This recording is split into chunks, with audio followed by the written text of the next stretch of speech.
கல்லில் ஒலி எழுப்பி கடலையில் நீராடி மெல்லிதழாய் வித்தார நகையாடி நெல்லின் மணியாகி நிலைத்த பொருளுமாகி உட்பொருளும் வெளிப்பொருளும் மாணவளே தாயே தமிழே வாழ்த்துகின்றேன் நான் உன்னை, வணங்குகின்றேன் நான் உன்னை.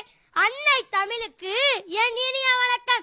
நான் இன்று கலைஞர் ஐயா எழுதிய வசனம் ஒன்றை கூறுகிறேன். பூக்கட்டும் என் தந்தை கலைஞரின் பராசக்தி வசனத்தை அடிக்கடி முணுமுணுப்பா. அதை சொல்லட்டுமா? நீதிமன்றம் விசித்திரம் நிறைந்த பல வழக்குகளை சந்தித்திருக்கிறது, புதுமையான மனிதர்களை கண்டிருக்கிறது. ஆனால் இந்த வழக்கு விசித்திரமானதும் அல்ல, வழக்காடும் நானும் புதுமையான மனிதனும் அல்ல. வாழ்க்கை பாதையிலே சர்வ சாதாரணமாக தென்படக்கூடிய ஜீவன் தான் நான்.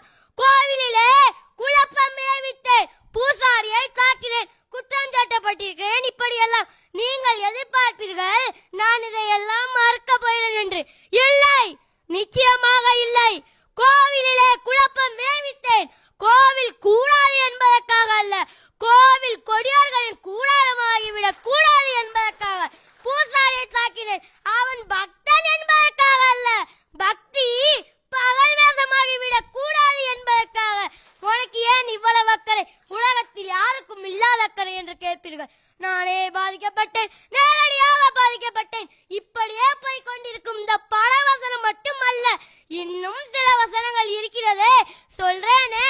தென்றலை தீண்டியதில்லை, ஆனால் தீயை தாண்டி இருக்கிறேன். உண்மையை மறைக்க முனைவது விதையை பூமிக்குள் மறைப்பது போலத்தான். நான் நீ என்று சொல்லும் போது உதடுகள் ஒட்டாது, நாம் என்று சொல்லும் போதுதான் உதடுகள் ஒட்டும். என்னை கடலிலே தூக்கி எறிந்தாலும் கட்டுமரமாய் மிதப்பேன். இதையெல்லாம் அவர் மறைந்தாலும் மறையாத எழுத்துக்கள் தானே. வால் முனையை விட